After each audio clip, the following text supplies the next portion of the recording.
दोस्तों पिछले वीडियो में हमने सीखा था मन के बारे में। हमारा मन क्या होता है, एक सॉफ्टवेयर होता है, और हमारा ब्रेन क्या होता है, एक मैटर और उसके साथ साथ हार्डवेयर होता है। मैंने आपको कहा था कि अपने माइंड के दो पार्ट्स होते हैं, एक कॉन्शियस माइंड होता है और एक सबकॉन्शियस माइंड होता है, जिसे हम हिंदी में जागृत मन के नाम से जानते हैं और अर्ध जागृत मन के नाम से जानते हैं।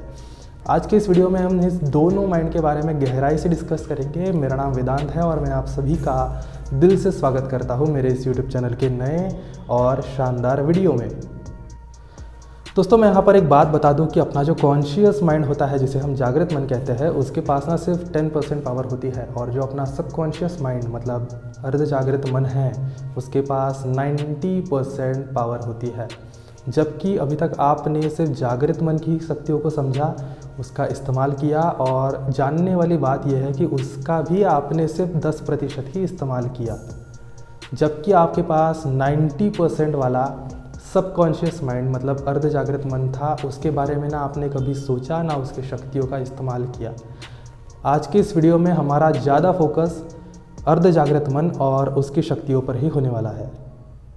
पहला डिफरेंस, जैसे मैंने आपको बताया कि दोनों के पास अलग अलग पावर होती है। अपने कॉन्शियस माइंड के पास 10% और सबकॉन्शियस माइंड के पास 90%। उसके साथ साथ मैं अभी आपको एक बात बता दूं कि जब हम कोई चीज़ सोचते हैं, जब हम सोचने का काम करते हैं, तो वो अपना कॉन्शियस माइंड करता है, अपना सबकॉन्शियस माइंड सोच नहीं सकता।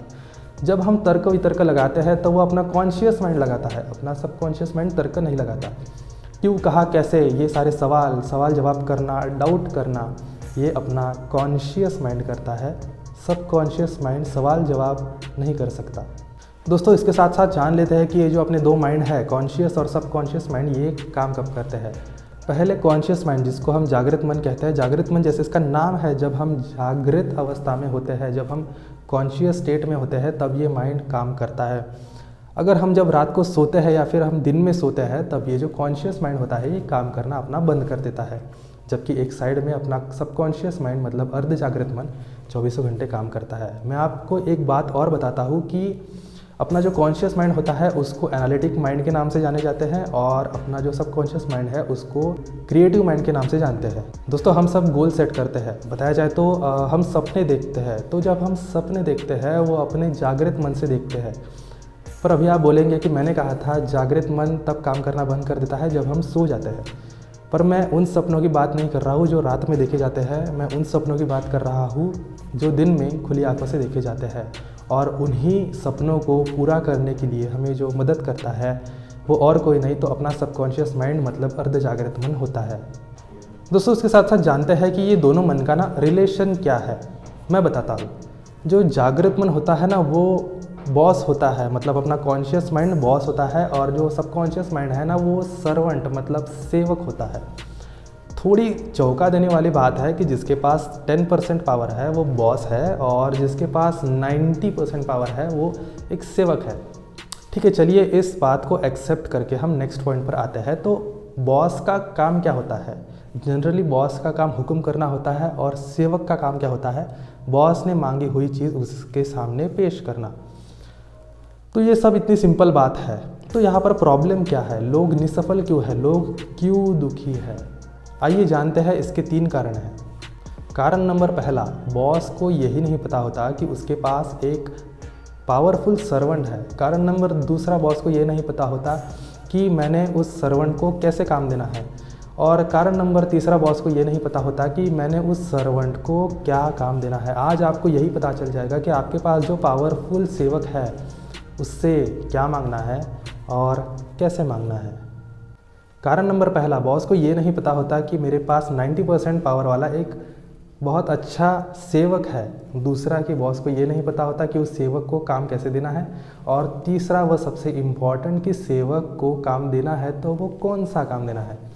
मैं आपको कहता हूँ कि आज आपको पता चल जाएगा कि अपने पास जो 90% पावर वाला सबकॉन्शियस माइंड है, उससे क्या मांगना है और उसे कैसे मांगना है।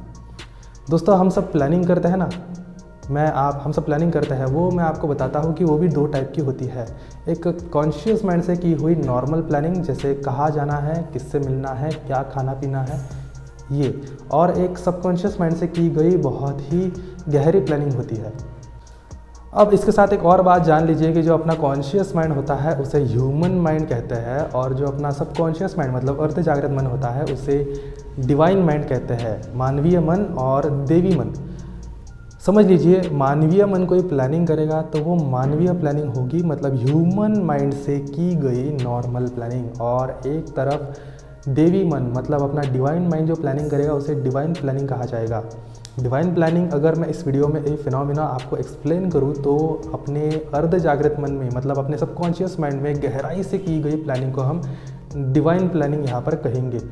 तो मुझे आप अभी बताइए कि दोनों प्लानिंग में से सबसे शानदार प्लानिंग किसकी होगी? ऑफ कोर्स डिवाइन माइंड मतलब देवी मन की होगी, जो अपना सबकॉन्शियस माइंड है। दोस्तों, इस बात से हमें एक बात समझ में आती है कि अगर हमें कोई प्लानिंग करना है तो हमें कॉन्शियस माइंड से नहीं तो बल्कि हमें सबकॉन्शियस माइंड से ही वो प्लानिंग करवा लेनी चाहिए। एक और इसके साथ मैं बात बता दूं कि अपना जो कॉन्शियस माइंड होता है उसको एक फ़िल्टर लगा हुआ होता है। वो जान सकता है, वो सोच सकता है, वो डाउट कर सकता है, वो सवाल जवाब कर सकता है। पर जो अपना सबकॉन्शियस माइंड होता है वो ऐसा कुछ भी नहीं कर सकता, जैसे कि मैंने आपको कुछ देर पहले ही बताया। वो सिर्फ वही करेगा जो हम उसे बताएंगे। एग्जाम्पल के तौर पर अगर इस बात को समझ लिया जाए तो आप कुछ देर के लिए मान लीजिए अपनी जो ज़मीन होती है वो ज़मीन एक सबकॉन्शियस माइंड है और उसमें जो डलने वाला बीज होगा वो कॉन्शियस माइंड है। अभी ज़मीन हमें वही रिज़ल्ट देंगी जो बीज हम ज़मीन में डालेंगे। मान लीजिए अपन ने ज़मीन में आम की गुठली डाली तो ज़मीन हमें आम का ही पेड़ देगी। कहने का उद्देश्य सिर्फ यही है कि जो हमारा सबकॉन्शियस माइंड है उसमें बहुत खतरनाक पावर है जिसे हमें कंट्रोल करते आना चाहिए, और उसका सही इस्तेमाल करके ही वो हमें सुख शांति प्राप्त करके दे सकती है, और जो अपने मुकाम तक पहुंचने के लिए बहुत ही इम्पॉर्टेंट है। मैं आशा करता हूं कि आप सभी को ये वीडियो पसंद आया होगा इस पॉइंट के बारे में, और अगली वीडियो में हम गहराई से डिस्कस करेंगे। मैं आपसे एक बात कह देता हूं, अगर आपको ये वीडियो अच्छा लगा होगा तो वीडियो आगे फ्लो कीजिए, और चैनल पर नए होंगे तो अभी जाकर चैनल को सब्सक्राइब कर दीजिए, बेल आइकन को दबा दीजिए और ऑल के ऑप्शन पर क्लिक कर दीजिए, मतलब जैसे कि मैं वीडियो अपलोड करूँ आप सभी को जल्द से जल्द नोटिफिकेशन आती रहे।